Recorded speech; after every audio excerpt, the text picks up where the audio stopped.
All right, lawmakers struggling with how best to address the growing problem of truancy and chronic absenteeism in Texas schools.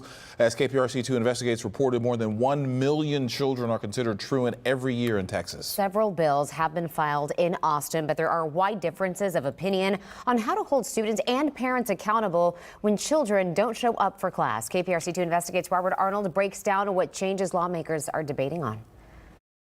Truancy was considered a criminal charge in Texas until 2015. That's when the state moved to a model of more support for students who are truant. Now, some lawmakers want to add stronger consequences back into the mix, arguing the current model just isn't working.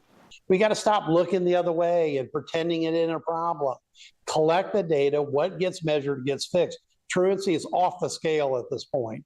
State Senator Paul Bettencourt filed 2 bills aimed at better data collection when it comes to truancy and more clearly defined goals for schools to help students missing class. One of the things is you have to actually make sure that the families know what help's available. State Senator Brandon Creighton wants to eliminate the requirement for schools to use truancy prevention measures before sending a child to truancy court, where a judge can impose stricter measures.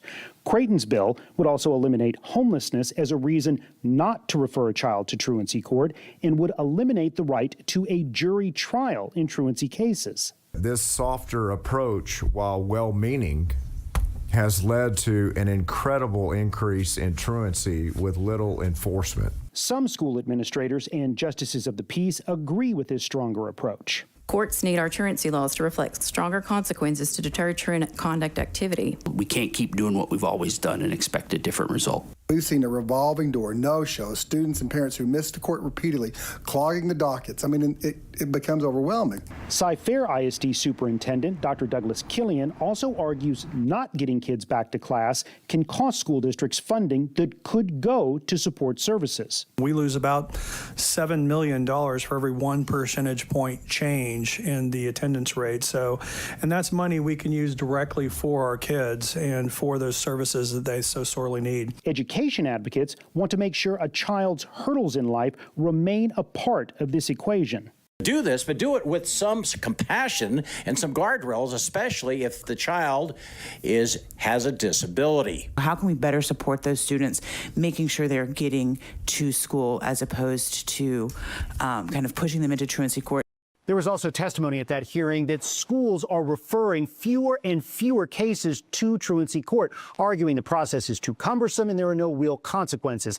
We looked at the data on that. In 2014, the year before Texas decriminalized truancy, we saw more than 118,000 cases were filed against both students and their parents. By 2024, the number of those cases being filed had dropped by 77%.